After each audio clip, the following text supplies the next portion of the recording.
Yes, sir. Hi, I'm Todd. Yes, sir. Thank you so much for coming out and talking with us. I've been talking with your dad a little bit. Right. He said that you wanted to kind of sit down and visit with us. Yeah. I know you're a little bit nervous. I am. I'm completely nervous. That's all right. It's not going to take that long, and we'll just take it slowly, okay? All right. If you feel like you say something incorrectly, just start over. We'll edit it. Okay. So it's not live or anything like that. Okay. So you've been in here since December now? Is that right? No, I've been in here since January, I guess. February 14th. Okay. So this incident happened in December, right? Christmas Yes. Eve. Yes. Why don't you walk me through a little bit about what do you remember happening that day? Okay. Well, I was really intoxicated on drugs. I'm a suffering drug addict.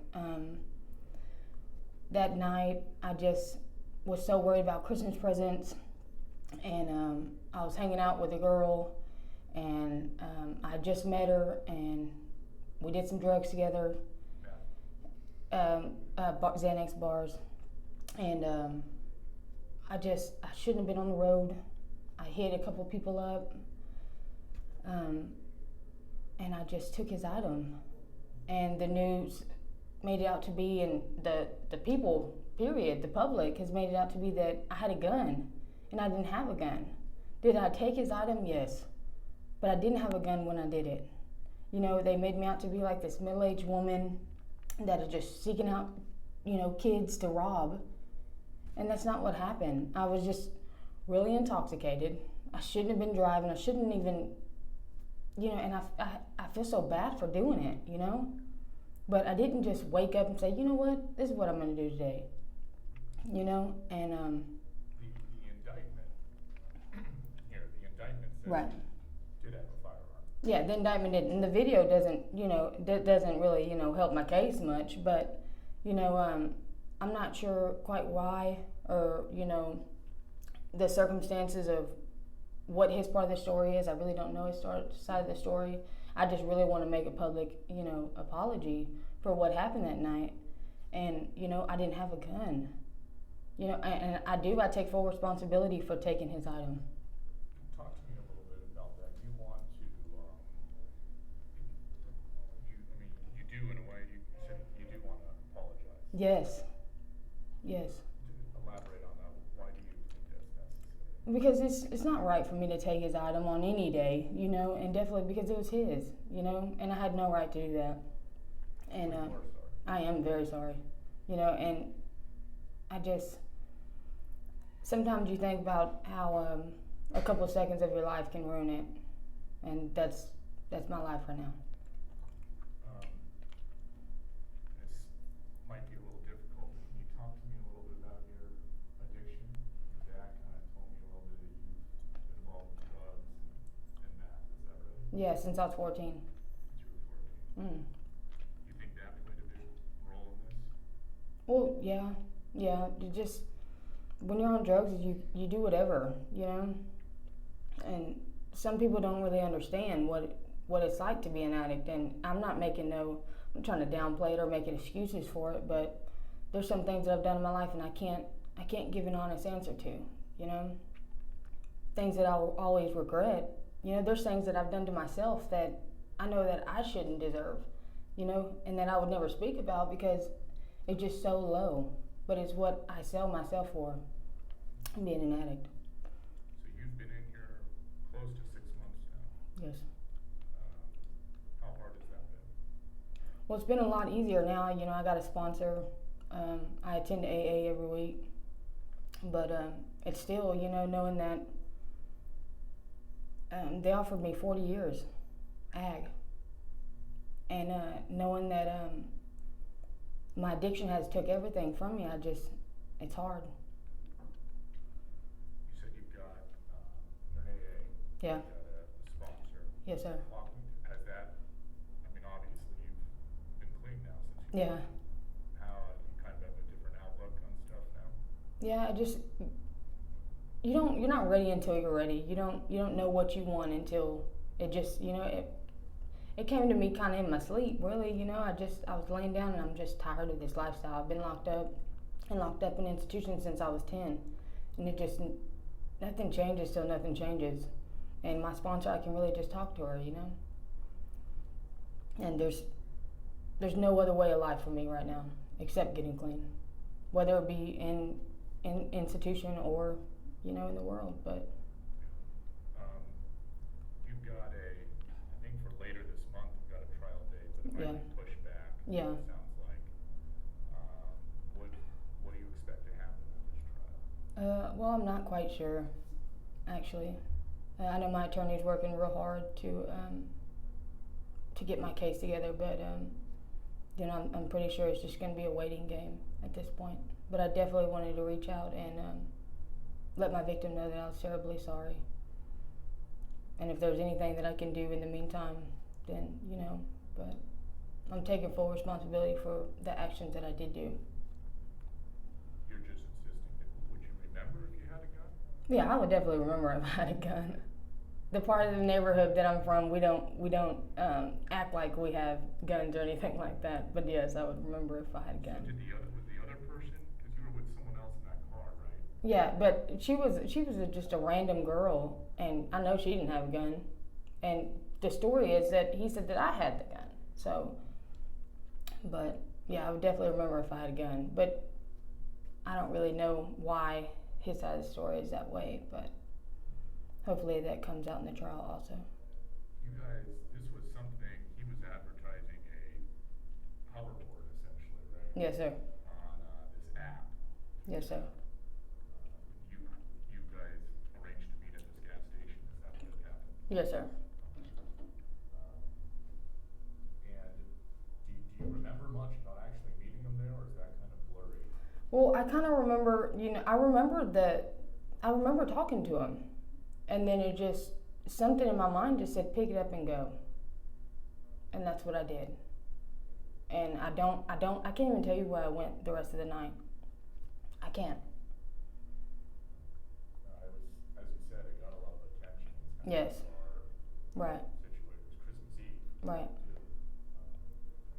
But I guess you just want to say that you're sorry. I guess, I mean, if you had to say anything to anyone who might be watching, you know, uses, or is there, you know, anything like that, what would you tell them?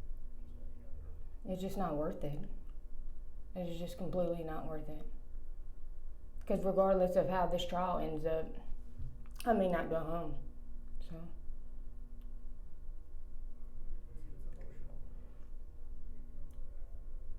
emotional. Yeah.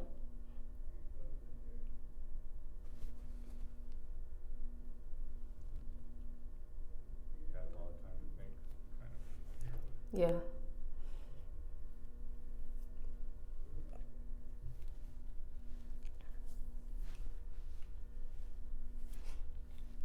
Yeah, and it definitely sucks seeing people in here that are also addicts that they still have chances. And I definitely do my part to reach out to them. But It takes a toll. yeah. On everybody involved, family and everything. All right, well, thank you so much, Melissa. Thank you. Can you just give me, and how old are you? I'm 23. 23. Yes, sir. You got mom, dad, I talked to that, Gary, he's your Yeah. father, right? Okay, all right. You have a boyfriend, girlfriend, anything like that? No. Have you talked to your attorney, been talking to the DA, obviously? Yeah. But it doesn't sound like they're gonna knock down the charges or anything as of right now. As of right now, no. So you're expecting to go to trial? Yeah. On this, yeah. Mm. And that's really what you guys are gonna fight, is the aggravated Yes. circumstances of the charge. Yeah. Have you been in, you said you kind of been, have you been locked up before for stuff, possession or anything like that? Yeah. No drug offenses. Okay. Yeah. What were the other offenses? All thefts. Hmm? All thefts. Theft? Yeah. Okay. Is this the first time you've really been clean in years? Yeah. How's it feel? Well, it feels pretty good, but I'd like to make everyday choices sober too. Not quite sure what them feel like either. So. You've been out in the Yeah. outside of here. Yeah. Institutionalized, I guess, but. All right, Melissa. Well, thank you very much for giving us a few minutes. All right. Alrighty. Thank you so much. Hold on one second. Okay. Walk me through a little bit of your. Do you remember when you started? When I was young, well, I was using weed at first, and I started using that when I was actually 10. But I started shooting meth when I was 14, and it was pretty much just I was going through CPS. I'm very grateful for my adopted mom, but I rebelled against everybody, and shooting dope just made everything go away. And after that, it was like I had a monster on my back that wouldn't get off. So. Say that again. You felt like you had what? A monster on my back that wouldn't get off. Anytime that I wanted to get high, that was the only way that I wanted to get high. And to come down, I would take bars. So they were my two main things that I relied on. It was like my strength. Well, I'm glad you're doing better here. That's good. I'm sure that'll hopefully be taken into consideration at the trial. You could judge. All right, Melissa, thank you again, okay? Alrighty, thank you. All right, and then when you go out the door there, make sure she grabs that. I will. Item. All right. Alrighty, thank you.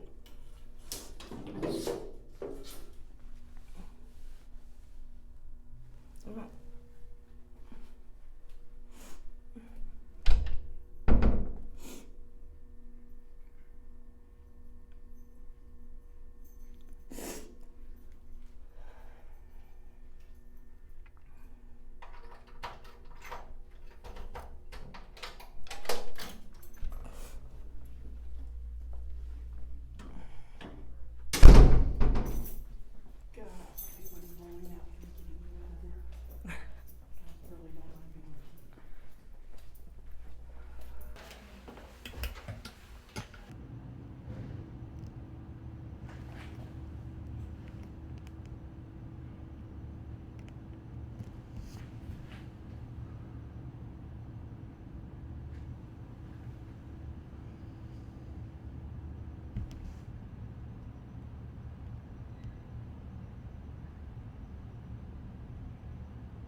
What's that mean? Federal. Oh, like immigration holds or? No. United States Federal Marshals. Oh, they do. We're a housing facility for them also. Oh, okay. Okay. We have a federal contract in also. Gotcha. Gotcha.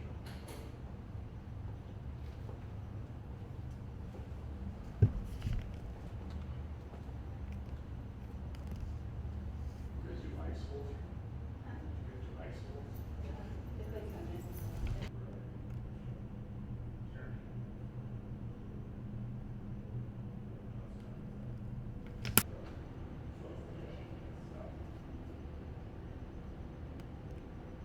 How big? With 460 bucks. Wow. What do you keep it at?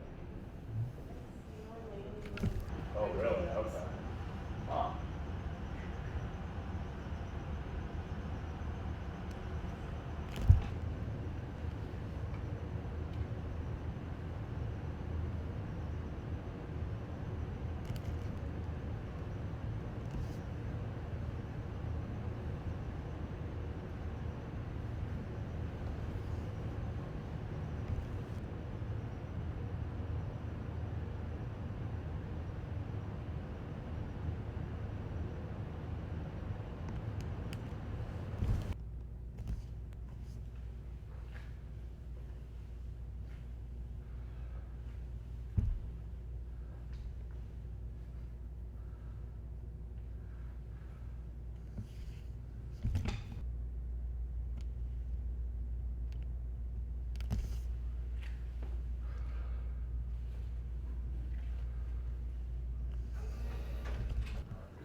Ready? All right, 3, 2, 1. She was high on meth, accused of stealing a hoverboard. Tonight in a